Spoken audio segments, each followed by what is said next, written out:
بالله وكفى والصلاة والسلام على عباده الذين اصطفى خصوصا على أفضلهم وخاتم النبيين محمد الأمين وعلى آله وصحبه أجمعين.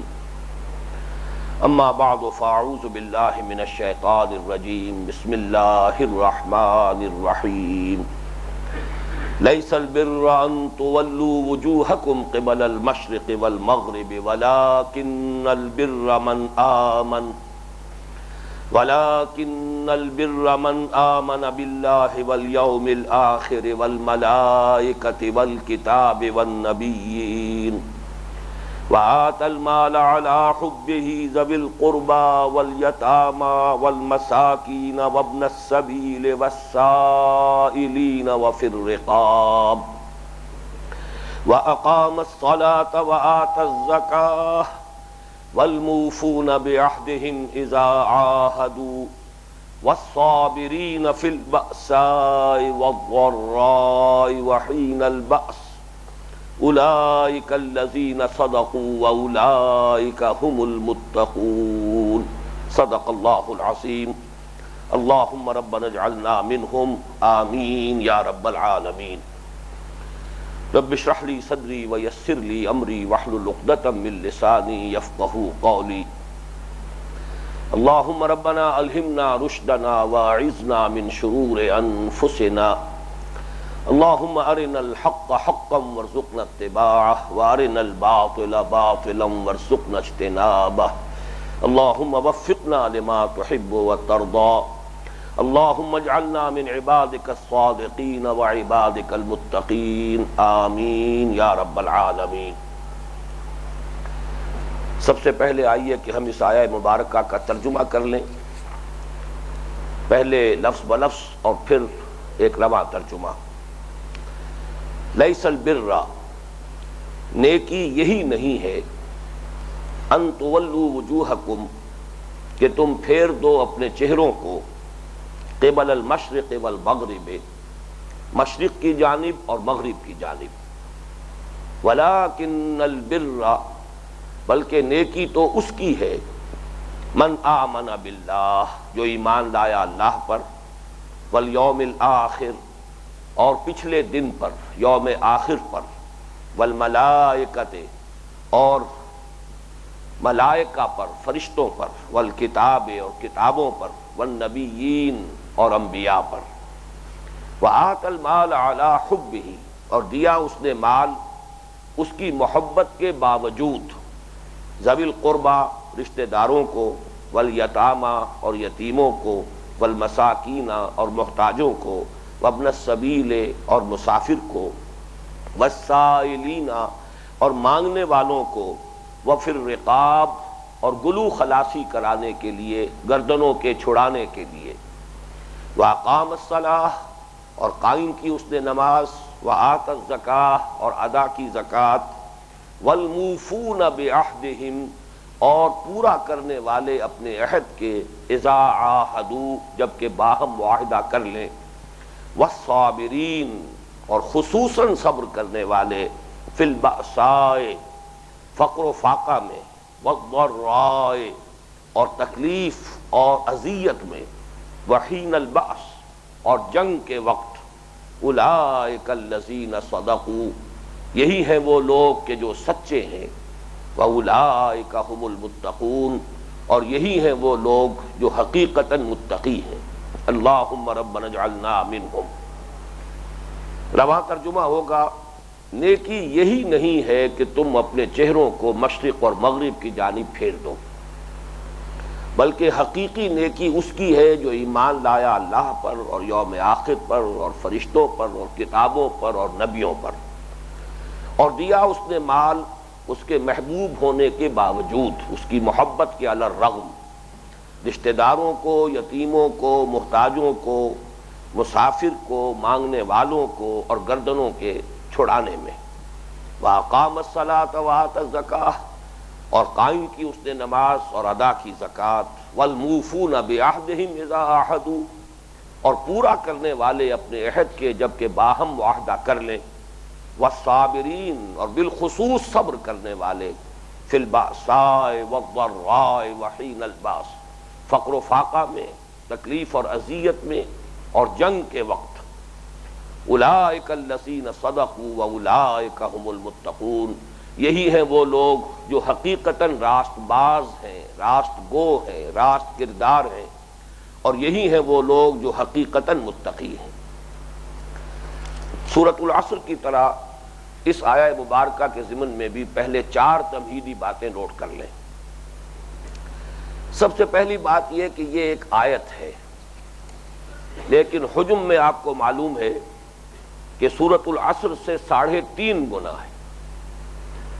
یہ قرآن مجید کی طویل ترین آیات میں سے ہے، اگرچہ بعض آیات جو ہیں وہ اس سے بھی طویل تر ہیں قرآن حکیم میں، بلکہ آیت الدین جو ہے 39واں رکوع میں جو ہے سورہ بقرہ کے تقریباً پورا رکوع اسی ایک آیت پر مشتمل ہے، وہ اس آیت سے بھی دگنے سے بھی زیادہ ہے اپنے حجم میں۔ آیت الکرسی بھی تقریباً اس کے لگ بھگ ہے۔ صرف یہ بات نوٹ کرانی ہے جو میں نے سورۃ العصر کے ضمن میں بھی نوٹ کرائی تھی کہ قرآن حکیم میں آیتوں اور سورتوں کے تعیین یہ خالص توقیفی امر ہے، یہ موقوف ہے نبی کے بتانے پر صلی اللہ علیہ وسلم۔ اس میں کسی کے اجتہاد کو کوئی دخل نہیں، کوئی منطق، کوئی اصول، گرامر کے ان میں سے کوئی شے نہیں ہے کہ جو فیصلہ کن ہو آیات کی تعیین میں، سورتوں کی تعیین میں۔ آیتیں نہایت چھوٹی بھی ہیں، والعصر آیت ہو گئی، آیات حروف مقطعات پر بھی مشتمل ہے، حامیم آیت ہو گئی، اسی طریقے سے آیتیں انتہائی لمبی بھی ہیں جیسا کہ میں نے ابھی آپ کو بتایا، یہ خود یہ آیت ہے، اسی طریقے سے آیت الکرسی ہے، اسی طریقے سے اس سے بھی دگنی سے بھی زیادہ جو آیت الدین ہے۔ تو بات صرف یہ نوٹ کرنے کی ہے کہ یہ تمام امور اصطلاح میں ہم کہتے ہیں کہ توقیفی امور ہیں، یعنی موقوف ہے اس پر کہ نبی صلی اللہ علیہ وسلم ہمیں بتائیں۔ جیسے آپ نے بتایا روایات کے اعتبار سے اختلاف ہو جائے گا، کہیں آیت کی گنتی میں فرق ہو جائے گا، اس لیے کہ وہ روایات جو ہیں قرات کی اس کے اعتبار سے اگر فرق ہے، لیکن بنیاد وہی رہے گی کہ اس میں کسی گرامر، کسی منطق، کسی اور اصول کوئی بیان یا اصول کلام ان میں سے کسی کو کوئی دخل حاصل نہیں ہے، یہ کلیتاً نبی اکرم صلی اللہ علیہ وسلم کی بتائی ہوئی باتیں ہیں۔ دوسری بات یہ نوٹ کیجئے کہ یہ ہمارے منتخب نصاب کا موضوع ترین درس نمبر 2 ہے، اس لیے کہ سورۃ العصر میں انسان کی نجات کی 4 شرائط بیان ہوئی، یا اس کے فوز و فلاح کے 4 لوازم بیان ہوئے: ایمان، عمل صالح، تواصی بالحق، تواصی بالصبر۔ اس آیت میں اب آپ دیکھیے کہ 3 چیزیں تو وہ ہیں ان 4 میں سے جو صراحتاً مذکور ہیں، بلکہ ان میں سے ہر ایک کی قدر تفصیل آئی ہے۔ ایک چیز البتہ ایسی ہے جو یہاں پر محذوف ہے، یا صحیح تر الفاظ میں کہنا چاہیے کہ مقدر ہے، مضمر ہے، چھپی ہوئی ہے۔ یہ بات بعد میں بیان ہوگی کہ یہ کیوں مقدر ہے، کس دلیل کی بنیاد پر یہ کہا جا سکتا ہے کہ وہ بات یہاں پر انڈرسٹوڈ ہے، گویا کہ محذوف ہے، لیکن مراد ہے، مقدر ہے، مضمر ہے، چھپی ہوئی ہے، بیان نہیں ہوئی، لیکن یہ کہ یہاں پر گویا کہ وہ مذکور ہے پوٹینشلی بالقوہ۔ سب سے پہلے نوٹ کیجئے سورۃ العصر میں ایک لفظ آیا الا الذین آمنوا، ایمان۔ یہاں آپ دیکھیے کہ 5 ایمانیات کی تفصیل آ گئی، وَلَٰكِنَّ الْبِرَّ مَنْ آمَنَ بِاللَّهِ وَالْيَوْمِ الْآخِرِ وَالْمَلَائِكَةِ وَالْكِتَابِ وَالنَّبِيِّينَ۔ اس کی بہترین تشبیہ جو میرے ذہن میں کبھی آئی تھی اور بارہا میں نے عرض کی ہے، وہ یہ ہے کہ جیسے سورۃ العصر میں جو لفظ ایمان ہے وہ ایک کلی کے مانند ہے۔ کلی ابھی کھلی نہ ہو تو اس میں پتیاں تو ہوتی ہیں لیکن نمایاں نہیں ہوتی، کلی کھلتی ہے، پھول بنتا ہے، وہ پتیاں نمایاں ہو جاتی ہیں۔ گویا کہ لفظ ایمان میں یہ 5 پتیاں موجود تھیں، لیکن سورۃ العصر میں اس کی حیثیت ایک بند کلی کی تھی، جو کہ اس آیہ مبارکہ میں کھل گئی ہے، اس نے پھول کی شکل اختیار کی۔ تو 5 ایمانیات ہمارے سامنے آئے: ایمان باللہ، ایمان بالآخرہ، ایمان بالملائکہ، ایمان بالکتب، ایمان بالانبیاء و رسل۔ اسی طرح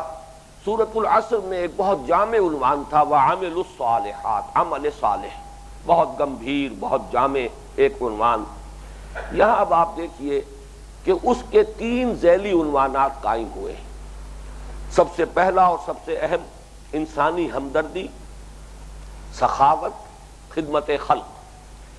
اپنا پیسہ اپنا مال جو طبعاً انسان کو مرغوب ہے، محبوب ہے، اسے خرچ کر سکنا، ضرورت مندوں پر، محتاجوں پر، مساکین پر، یتیموں پر، لوگوں کی تکلیفیں رفع کرنے میں، لوگوں کو بندنوں سے چھڑانے میں، گردنوں کے آزاد کرنے میں، یہ گویا کہ انسانی ہمدردی اور خدمت خلق، یہ پہلا عنوان ہوا۔ دوسرا عنوان عبادات، وَأَقَامَ الصَّلَاةَ وَآتَى الزَّكَاةَ، یہ عبادات میں سے جو اہم ترین عبادات ہیں نماز اور زکوٰۃ، ان کا تذکرہ ہو گیا۔ اور تیسرے معاملات انسانی، اب جو بھی ہیومن ریلیشنز ہیں ان سب کا اگر آپ تجزیہ کریں گے تو معلوم ہوگا کہ ان سب کی بنیاد کسی نہ کسی معاہدے پر ہے، چاہے وہ معاہدہ صراحتاً کیا گیا، لفظاً اس کو وجود میں لایا گیا، چاہے وہ امپلائڈ ہے، مقدر ہے، گویا کہ از خود وہ چیز موجود ہے جس کی تفصیل بعد میں آئے گی، لیکن تمام انسانی معاملات کا دار و مدار معاہدے پر ہے۔ ایفائے عہد ایک ایسی شے ہے کہ اگر وہ کسی معاشرے میں عام ہو جائے تو گویا کہ اسٹریم لائننگ ہو جائے گی، تمام انسانی معاملات اور باہمی جو بھی لین دین، جس طرح کے بھی تعلقات ہیں آپس کے، ان سب کے اندر حسن اور خوبی پیدا ہو جائے گی اور اس میں سے تمام خرابیاں نکل جائیں گی۔ لہذا معاملات کے ضمن میں ایفائے عہد، یہ جو تین ذیلی عنوانات میں نے آپ کے سامنے رکھے ہیں، ان کی بھی ایک بہترین تشبیہ یہ ہے کہ جیسے ایک تناور درخت ہو اور اس تناور درخت کا جو تنا ہے مین، وہ اوپر جا کر تین بڑی بڑی شاخوں میں تقسیم ہو جائے۔ ایک شکل یہ بھی ہوتی ہے کہ ایک لیول پر ایک شاخ نکل گئی، دوسرے لیول پر پھر دوسری شاخ نکلی ہے، تیسرے لیول پر پھر تیسری شاخ ہے، لیکن کبھی آپ نے دیکھا ہوگا ایسے بھی درخت ہوتے ہیں جس کا کہ مین تنا جو ہے جا کر دو شاخوں میں، جو برابر برابر دو شاخیں تقسیم ہو گیا۔ اسی طرح آپ تصور کیجئے کہ تین شاخوں میں وہ مین جو اس کا تنا ہے وہ تقسیم ہو گیا۔ یہ تین شاخیں ہیں، انسانی ہمدردی اور خدمت خلق، عبادات اور نمبر تین معاملات۔ اس کے بعد جو تیسری چیز سورۃ العصر میں تھی، تواصی بالحق، وہ یہاں مذکور نہیں ہے، لیکن جیسا کہ میں نے عرض کیا محذوف ہے، مقدر ہے، مضمر ہے، اس کی دلیل بعد میں سامنے آئے گی۔ آخری چیز سورۃ العصر میں صبر، وتواصوا بالصبر، تواصی بالصبر، یہاں پھر وہی بات جیسے عمل صالح کے تین بڑے بڑے ذیلی عنوانات آئے، صبر کے تین مواقع، والصابرین فی الباساء والضراء وحین الباس، فقر و فاقہ، تنگی، یہ بھوک، اس کو برداشت کرنا، اسی طریقے سے جسمانی اذیت، تکلیف پہنچائی جا رہی ہو، فزیکل پرسیکیوشن ہو رہی ہو، اس میں ثابت قدم رہنا، ڈٹے رہنا، اور سب سے بڑھ کر صبر کا میدان کہ جان ہتھیلی پر رکھ کر میدان میں آ جانا، جان کی بازی لگانے کے لیے انسان تیار ہو، وہاں ثابت قدم رہے، پامردی کا مظاہرہ کرے، بزدلی کا مظاہرہ نہ ہو، انسان پیٹھ دکھا کر نہ بھاگے۔ تو یہ گویا کہ تین مواقع صبر ہے، والصابرین فی الباساء والضراء وحین الباس، اور صبر کرنے والے فقر و فاقہ میں، بھوک میں اور تکلیف میں، اذیت میں، کوفت میں اور جنگ کے وقت۔ اولئک الذین صدقوا واولئک هم المتقون، یہ ہیں وہ لوگ جو سچے ہیں اور یہ ہیں وہ لوگ جو حقیقتاً متقی ہیں۔ تقویٰ کا دعویٰ کرنا آسان ہے، لیکن یہ کہ تقویٰ کی حقیقت سمجھنی ہو تو یہ ایک پوری انسانی شخصیت کا حیولہ ہمارے سامنے آیا ہے، پورے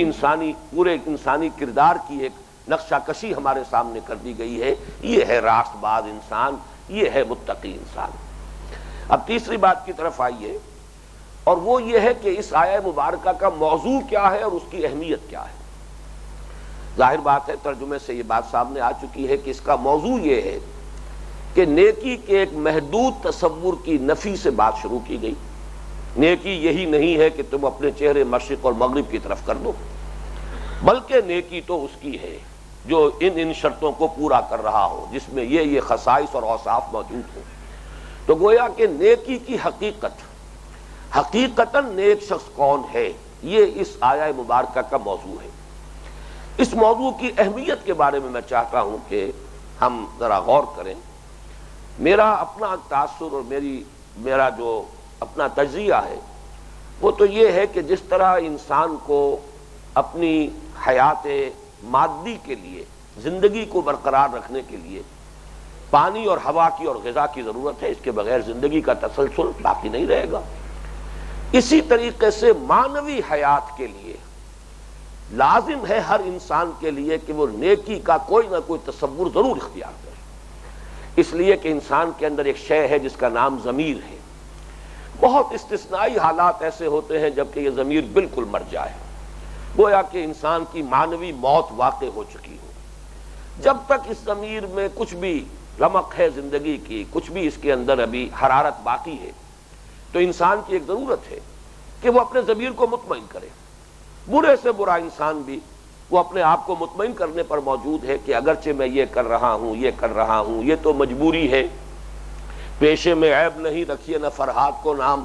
اب یہ کیا کروں، یہ تو انایویٹیبل ہے،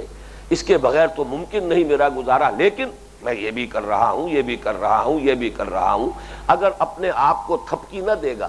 اپنے ضمیر کو مطمئن نہیں کرے گا، تو واقعہ یہ ہے کہ شخصیت اندر سے ٹوٹ پھوٹ کر رہ جائے گی، اس کے اپنے اندر سے وہ اعتماد ختم ہو جائے گا جس اعتماد کے سہارے سے انسان کی یہ معنوی شخصیت برقرار رہتی ہے۔ اس کے اندر جو ایک تا ہے، اس کے اندر جو ایک ہونے کی کیفیت ہے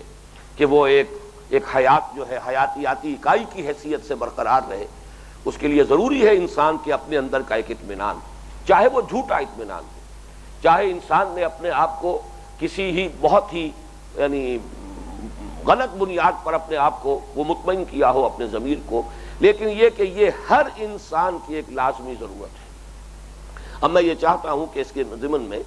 بلکہ یہ کہ ایک بہت پیارا شعر ہے جو مجھے کبھی میں نے کہیں سنا تھا، مجھے یہ بھی معلوم نہیں کہ یہ شاعر کون ہے، لیکن جو میں نے ابھی عرض کیا ہے کہ نیکی کا کوئی نہ کوئی تصور اختیار کرنا ہر انسان کی لازمی ضرورت ہے۔ اگر یہ نہیں ہوگا تو انسان ٹوٹ پھوٹ کر رہ جائے گا، اندر سے اس کی شخصیت جو سپلٹ ہو جائے گی، وہ ایک وحدت کی حیثیت سے اپنی معنوی شخصیت کو برقرار نہیں رکھ سکے گا۔ تو اس کی بہترین تعبیر ہے بقدر پیمانہ تخیل سرور ہر شے میں ہے خودی کا، اگر نہ ہو یہ فریب پیہم تو دم نکل جائے آدمی کا۔ یہ خودی کا ایک احساس جو ہے یہ انسان کو، بلکہ یہ کہ ہر شے کو اپنے یہ خودی کا احساس جو ہے اس کے اپنے وجود کے برقرار رکھنے میں بہت مفید ہے۔ تو بقدر پیمانہ تخیل سرور ہر شے میں ہے خودی کا، اگر نہ ہو یہ فریب پیہم تو دم نکل جائے آدمی کا۔ تو واقعہ یہ ہے کہ چاہے انسان اپنے آپ کو دھوکہ دے رہا ہو، لیکن کسی نہ کسی نیکی کا وہ اہتمام کر کے اپنے آپ کو مطمئن کرنے پر مجبور ہے کہ جہاں میری مجبوریاں ہیں اور ان کی بنا پر میں یہ غلط حرکتیں کرنے پر گویا کہ مجبور ہو چکا ہوں، لیکن میں نے ان نیکیوں کا بھی اہتمام کیا ہے۔ اس کا ذرا تجزیہ کر دیجئے۔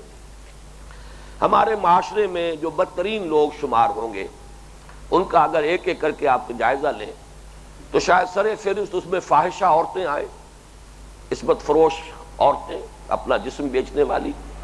لیکن یہ کہ آپ نے دیکھا ہوگا کہ ان کے ہاں بھی ایک کھاتا نیکی کا کھلا رہتا ہے،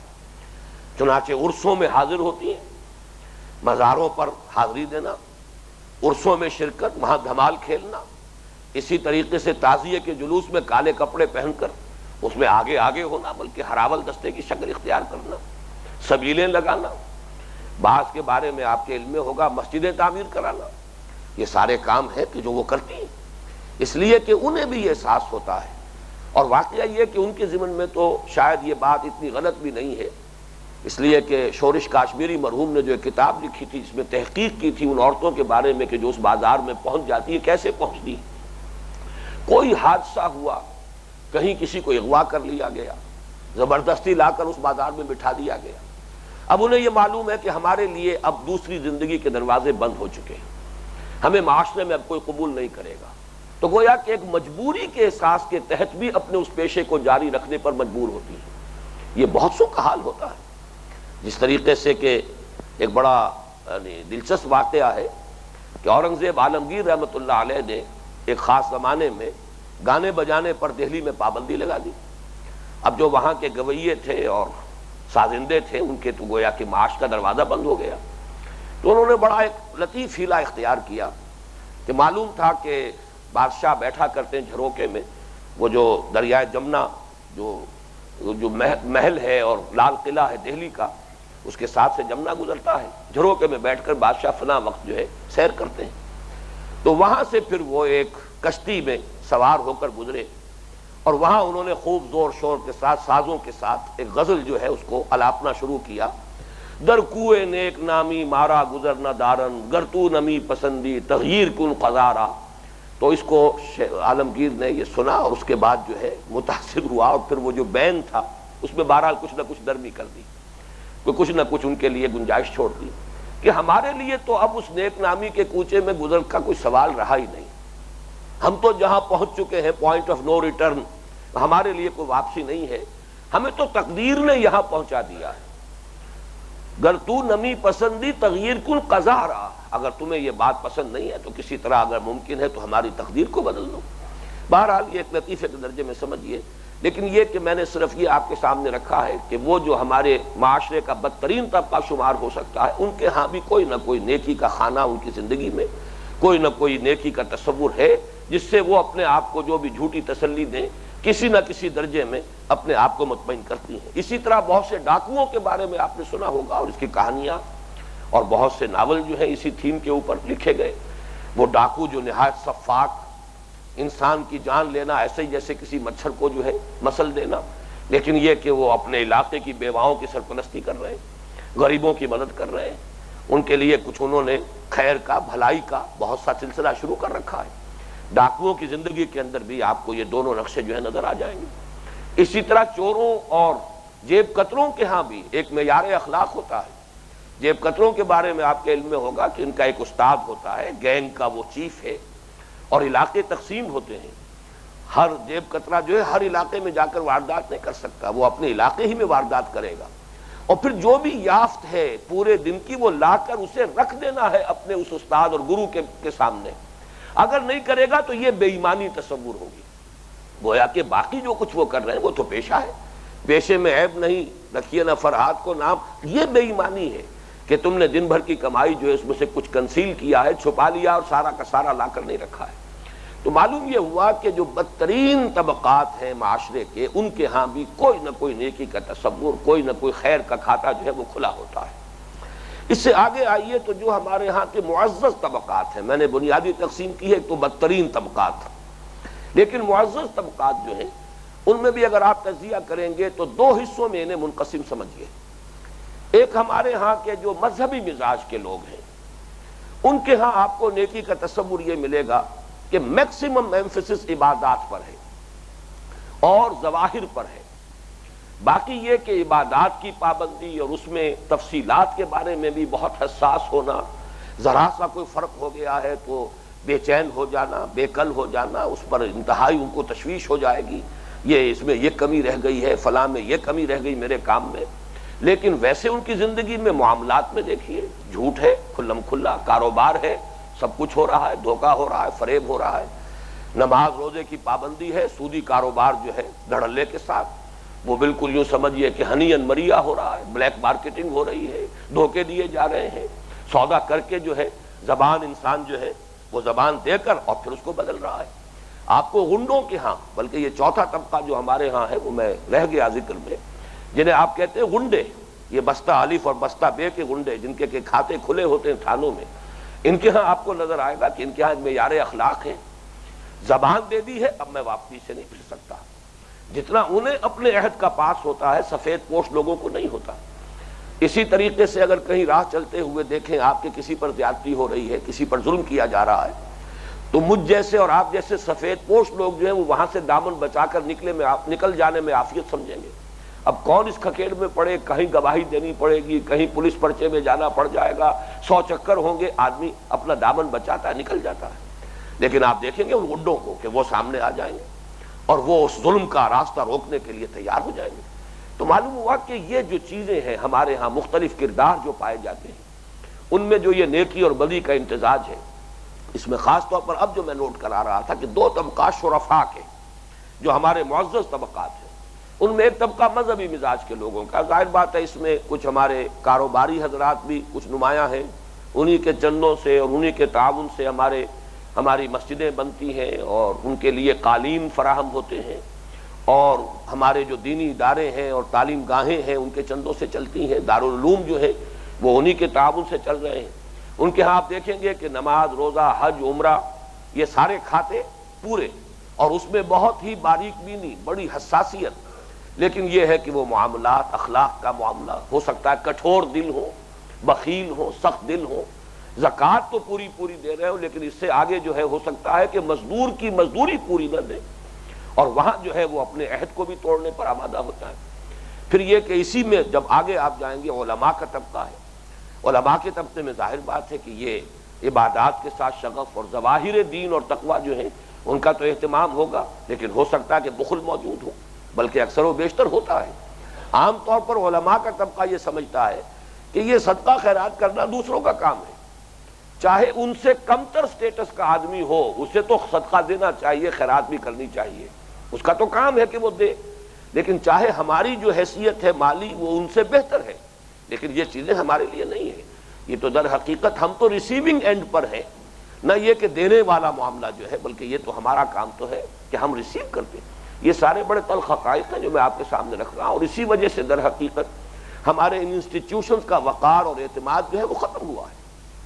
لیکن اس کے برعکس ایک دوسرا طبقہ آپ کو نظر آئے گا، ہمارے ہاں جدید تعلیم یافتہ لوگوں کا طبقہ،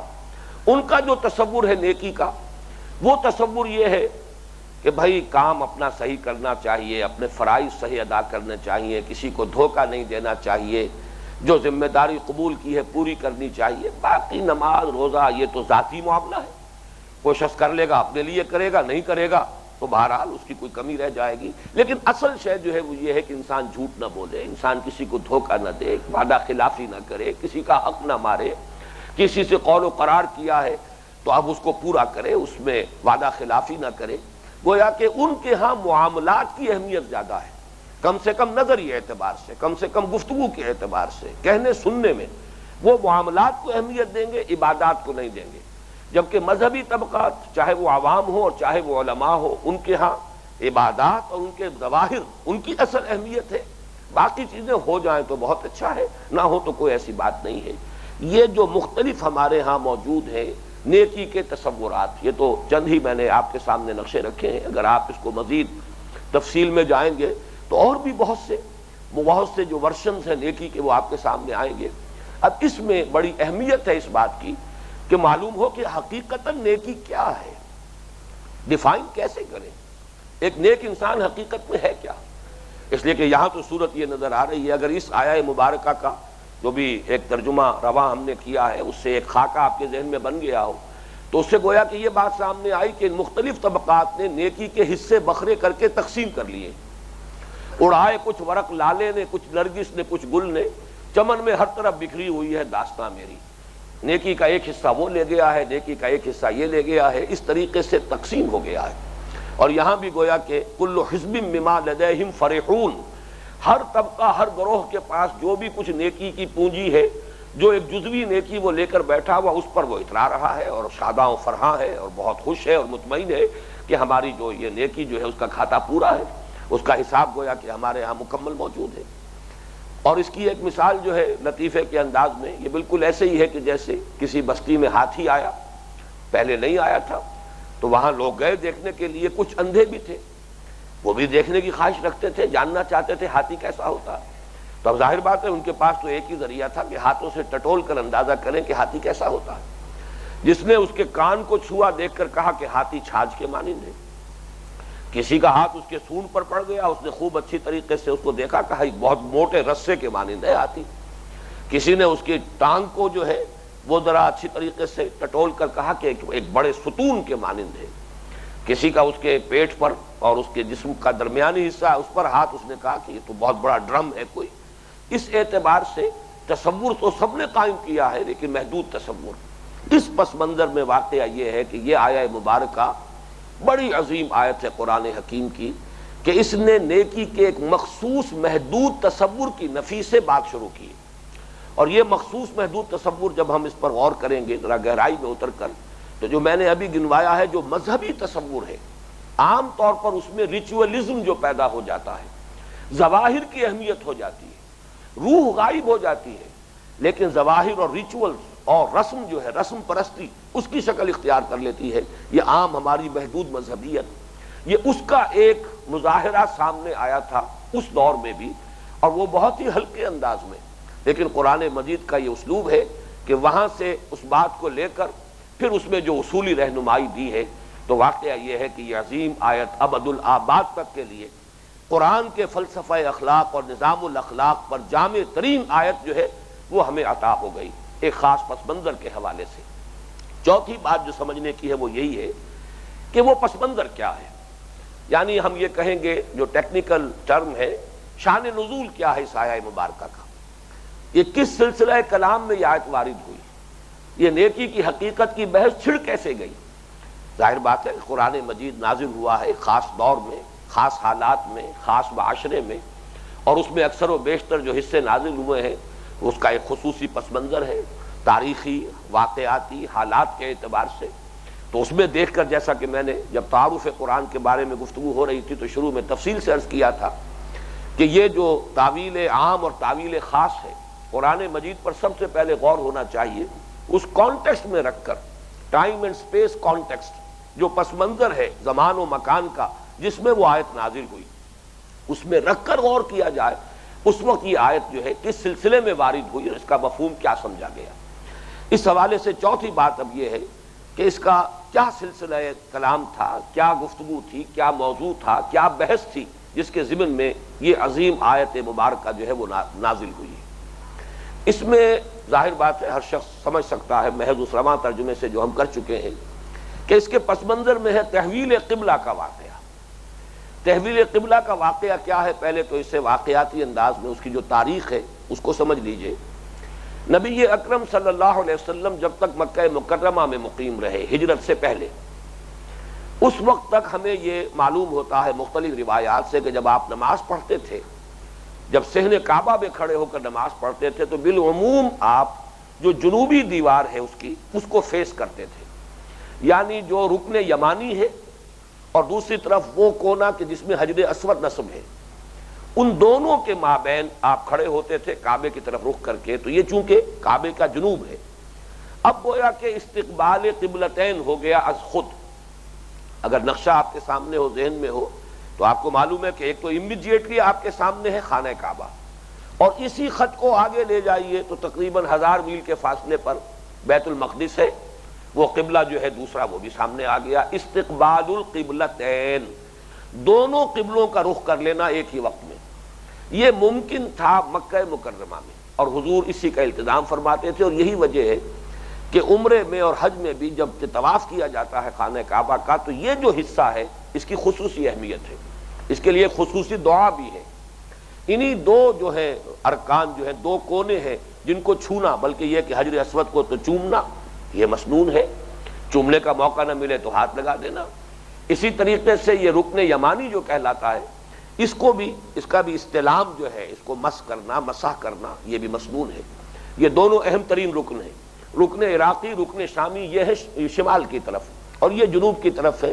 وہ کونا کہ جس میں حجر اسود نصب ہے، اور دوسرا وہ کونا جو کہ گویا کہ جنوب مغرب کی طرف ہے کعبے کے، بلکہ تقریباً جنوب کی طرف ہے، تھوڑا سا مغرب کی طرف، اور وہ ہے رکن یمانی۔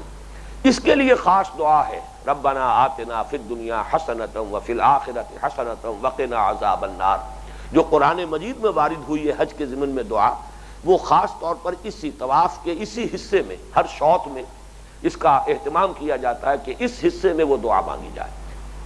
بہرحال یہ صورتحال جو ہے استقبال قبلتین، یہ اس وقت تک تو ممکن تھی جب تک کہ حضور مکے میں رہے۔ اب جب حضور ہجرت فرما کر مدینہ منورہ تشریف لے آئے، اب یہ ناممکن ہو گیا۔ مدینہ منورہ جو ہے اس کے جنوب میں ہے مکہ مکرمہ یعنی خانہ کعبہ، اور شمال میں ہے یہ بیت المقدس یروشلم۔ اب تو ایک ہی قبلے کی طرف رخ ہو سکتا ہے، ظاہر بات ہے کہ بیک وقت دو قبلوں کی طرف رخ ممکن نہیں۔ اب یہاں یہ بات صراحتاً تو مذکور نہیں ہے، لیکن یہ کہ اندازہ یہی ہوتا ہے قرآن مجید کے جو انداز بیان ہے، اسلوب بیان سے، کہ اللہ تعالیٰ کے خصوصی حکم کے تحت، خصوصی رہنمائی کے تحت حضور نے اب رخ کیا بیت المقدس کی طرف۔ اس میں بڑی حکمتیں بھی ہیں، عملی اعتبار سے بھی اس کے بڑے فوائد ہوئے، لیکن اس وقت ظاہر بات ہے وہ موضوع نہیں ہے میرا، لیکن یہ کہ تاریخی اعتبار سے یہ نوٹ کر لیجئے کہ 16 مہینے تک حضور نے یروشلم کی طرف یعنی بیت المقدس کی طرف، مسجد اقصیٰ کی طرف رخ کر کے نماز پڑھی۔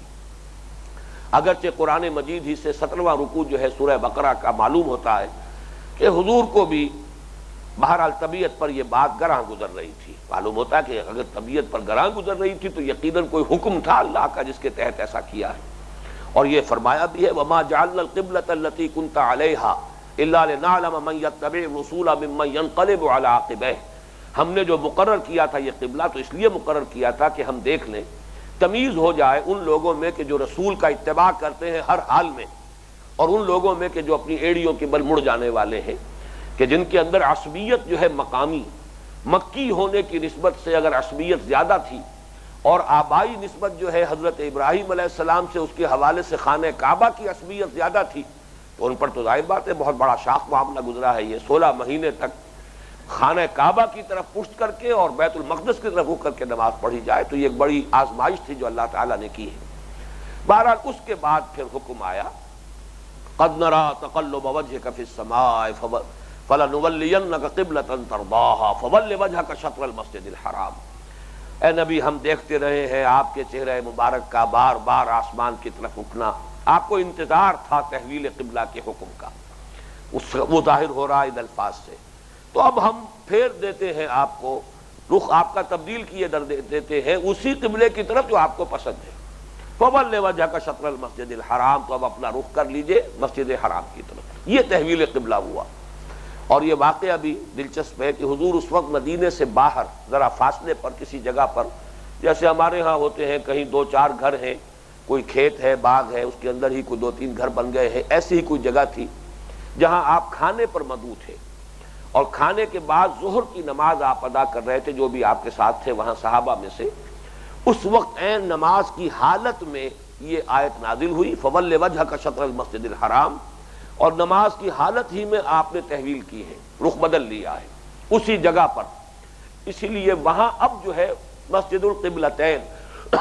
یہ تعمیر کی گئی ہے نشانی کے طور پر کہ یہ وہ جگہ ہے. اس مسجد میں 2 محراب بنا دیے گئے ہیں، ایک شمالی دیوار میں بھی اور ایک جنوبی دیوار میں بھی. پہلے شمال کی طرف رخ تھا حضور کا، اس کے بعد آپ نے جنوب کی طرف رخ کیا ہے، تو مسجد القبلتین. اب اصل بات یہ ہے کہ اس پر ایک بڑی تشویش پیدا ہو گئی. تشویش بھی پیدا ہوئی اور پھر اس کو بھڑکایا اور اس کو ایکسپلائٹ کیا یہودیوں نے. یہودی بڑی منظم جماعت، جیسے کہ ہندو ہمارے ہاں ہوتے تھے، چاہے وہ اقلیت میں ہوتے تھے لیکن تعلیم یافتہ، منظم، مہذب اور دولت مند ہونے کے اعتبار سے ان کی جو حیثیت تھی، اسی طریقے سے یہودیوں کا معاملہ تھا مدینے میں. انہوں نے اب تک اصل میں وہ یہ سمجھ رہے تھے کہ جب یہ ہمارے قبلے کی طرف رخ کر کے نماز پڑھ رہے ہیں تو گویا کہ ہمارے کیمپ فالوورز ہیں، اس لیے انہیں بہت زیادہ تشویش نہیں تھی. ایک محسوس تو ہوتا تھا کہ یہ ایک نئی نبوت کا معاملہ ہے، نئی کتاب نازل ہو رہی، لیکن ہمارے قبلے کی پیروی کر رہے ہیں تو گویا کہ ہمارے تابع ہیں، ہمارے کیمپ فالوورز ہیں. اس اعتبار سے انہیں کسی درجے میں کچھ اطمینان تھا، کچھ احساس تھا کہ ہمیں کوئی خطرہ نہیں ہے، ہمارے لیے کوئی اندیشہ نہیں ہے. اب جب قبلہ تبدیل ہو گیا تو ان کے کان کھڑے ہوئے کہ یہ تو بالکل کوئی نئی ایک تنظیم ہو رہی ہے، نئی تشکیل ہو رہی ہے، نئی امت ہے جس کا مرکز علیحدہ، جس کا قبلہ اب جدا ہو گیا ہے، مختلف ہو گیا ہے. تو اس سے جو ان کے کان کھڑے ہوئے اور انہیں موقع مل گیا کہ جو مذہبی تباہ ہوتے ہیں وہ چونکہ بہت حساس، جیسا کہ میں نے عرض کیا، مظاہر سے ان کی حساسیت کا معاملہ بہت شدید ہوتا ہے. تو بہت سے ہمارے صحابہ کے ذہن میں بھی یہ تشویش پیدا ہوئی کہ یہ 16 مہینے جو ہم نے نمازیں پڑھی ہیں، اگر قبلہ اصل یہ تھا تو اس کا مطلب تو یہ ہوا کہ پھر وہ ہماری نمازیں ضائع ہو گئی. یہ تشویش اس حد تک ہوئی ہے کہ وہیں 17ویں رکوع کے اندر یہ بھی فرمایا گیا وَمَا كَانَ اللَّهُ لِيُضِيعَ إِيمَانَكُمْ. اب اے مسلمانوں اس میں تشویش محسوس نہ کرو، اللہ تمہارے ایمان کو ضائع کرنے والا نہیں ہے. یعنی چونکہ نماز تو اہم ترین ستون ہے دین کا، رکن رکین ہے، رکن اعظم ہے، الصلاۃ و عماد الدین. تو تشویش یہ ہوئی کہ اگر یہ غلط رخ پر تھی ہماری یہ 16 مہینے کی نمازیں تو یہ نمازیں ضائع ہو گئیں، گویا کہ ایمان ضائع ہو گیا. ایمان کے بارے میں تشویش ہوئی. مَا كَانَ اللَّهُ لِيُضِيعَ إِيمَانَكُمْ، اللہ تعالیٰ تمہارے ایمان کو ضائع کرنے والا نہیں ہے. اس وقت یہی حکم تھا، تم نے اطاعت کی ہے اللہ کی اور اس کے رسول کی، وہ نمازیں سب درست ہوئی ہیں، اس میں کسی تشویش کی ضرورت نہیں ہے. اب یہ حکم ہے، اب ادھر رخ کرو. اصل معاملہ تو ہے اللہ اور اس کے رسول کا حکم ماننا. اصل مسئلہ یہ نہیں ہے کہ رخ کون سا ہے. اس ضمن میں اب نوٹ کیجئے کہ یہ تشویش جس درجے ہوئی اور اس کو جس درجے ایکسپلائٹ کیا یہود نے، اس کا آپ کو اس سے اندازہ ہوگا کہ قرآن مجید نے کس شد و مد کے ساتھ، آج ہمیں تو محسوس ہوتا چھوٹا سا واقعہ تھا، کوئی سی بڑی بات تو نہیں تھی، کتنے شد و مد کے ساتھ اس واقعے کو قرآن مجید نے ڈسکس کیا ہے۔ پہلے تو آپ نوٹ کیجئے کہ دوسرے پارے کے پہلے 2 رکوع، سورہ بقرہ کا رکوع نمبر 17، رکوع نمبر 18، پورے کے پورے 2 رکوع اسی موضوع پر ہیں۔ سَيَقُولُ السُّفَهَاءُ مِنَ النَّاسِ مَا وَلَّاهُ مَنْ قِبْلَتِهِمُ الَّتِي كَانُوا عَلَيْهَا، یہ تیوری بتا رہے ہیں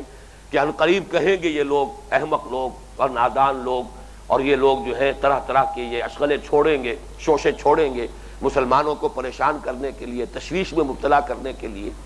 تو یہ 2 رکوعوں میں کتنی تکرار کے ساتھ بات آئی ہے، اس سے در حقیقت اندازہ ہو سکتا ہے کہ اس وقت یہ معاملہ کس درجے اہمیت کا حامل تھا۔ بلکہ اس سے بھی آگے بڑھ کر آپ کو قرآن مجید کا ایک اور اسلوب معلوم ہوگا کہ اس بحث کا آغاز کیا گیا 2 رکوع قبل۔ 14ویں رکوع میں وہ آیت آئی ہے کہ آیت نمبر 115 ہے سورہ بقرہ کی، وَلِلَّهِ الْمَشْرِقُ وَالْمَغْرِبُ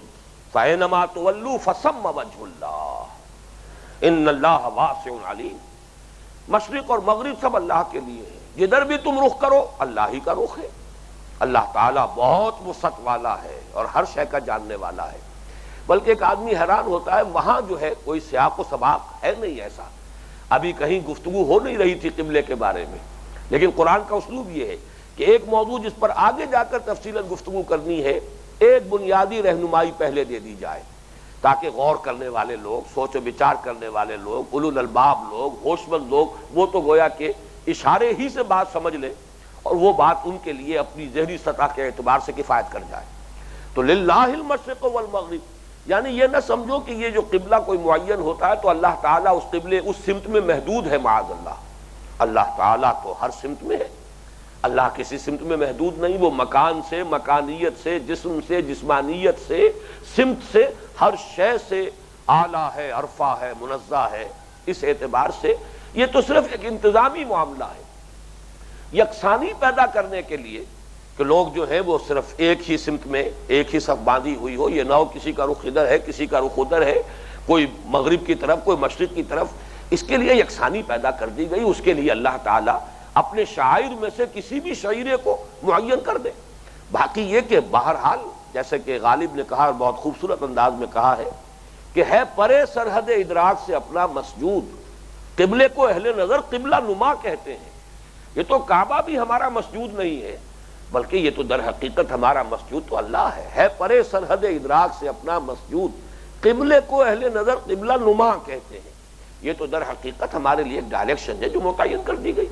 باقی مشرق، مغرب، شمال، جنوب سب سمتیں اللہ کی ہیں۔ للہ المشرق والمغرب فأینما تولوا فثم وجہ اللہ، جدھر بھی تم رخ کرو گے اللہ ہی کا رخ ہے۔ ان اللہ واسع علیم، یقیناً اللہ تعالیٰ بہت وسعت والا ہے اور ہر شے کا جاننے والا ہے۔ یہاں گویا کہ گفتگو کر کے صرف ایک اشارہ دے کر بات ختم کر دی گئی۔ اس کے بعد پھر 2 رکوعوں کے بعد 15واں اور 16واں رکوع درمیان میں سے نکلا، پھر 17واں اور 18واں رکوع پورا کا پورا اسی تحویل قبلہ پر، جیسا کہ میں عرض کر چکا ہوں۔ اس کے بعد پھر 3 رکوع چھوڑ دیے گئے، چنانچہ 19واں، 20واں، 21واں 3 رکوع ختم ہو کر پھر یہ آیت پھر آ رہی ہے، آیت نمبر 177، یہ 22ویں رکوع کی پہلی آیت ہے۔ اس کو میں کہا کرتا ہوں یہ گویا کہ کلین اپ آپریشن ہے۔ اگر کوئی تھوڑا بہت اثر اب بھی رہ گیا ہو، کسی کے ذہن میں کوئی تشویش ہو، کسی کو اب بھی اطمینان نہ ہو رہا ہو، تو اس کی صفائی کے لیے، وہ تمام شبہات کو ختم کرنے کے لیے موپنگ اپ آپریشن جسے کہا جاتا ہے ملٹری کی اصطلاح میں، یا کلین اپ آپریشن آج کل جو لفظ استعمال کرتے ہیں، کہ اس مسئلے میں اگر کوئی تشویش باقی رہ گئی ہو، کوئی ریزیڈول اثر ابھی ہو، تو اس کو صاف کر دیا جائے۔ لَيْسَ الْبِرَّ أَن تُوَلُّوا وُجُوهَكُمْ قِبَلَ الْمَشْرِقِ وَالْمَغْرِبِ، نیکی یہی نہیں ہے کہ تم اپنے چہرے مشرق و مغرب کی طرف کر دیا کرو، وَلَٰكِنَّ الْبِرَّ مَنْ آمَنَ بِاللَّهِ وَالْيَوْمِ الْآخِرِ۔ اس پر جو ہے فارسی کا ایک مصرع جو ہے بہت راست آتا ہے کہ سخن شناس نئی دل برا خطائی جاست، تمہاری تشویش اگر اب بھی کوئی باقی ہے تو تم نے بات کو سمجھا نہیں ہے، نیکی کی حقیقت تم پر واضح نہیں ہوئی ہے، تم صرف ظواہر اور مظاہر میں الجھ کر رہ گئے ہو، ورنہ اصل نیکی کی حقیقت کو سمجھ لو گے تو یہ ساری تشویش از خود رفع ہو جائے گی۔ گویا کہ 4 بنیادی باتیں ہیں جو اس سورہ جس آیت مبارکہ کے بارے میں عرض کرنی تھی۔ اب ہم اگلی نشست میں انشاءاللہ اس کے ایک ایک حصے پر گفتگو شروع کریں گے۔ بارک اللہ لی ولکم فی القرآن العظیم ونفعنی وإیاکم بالآیات والذکر الحکیم۔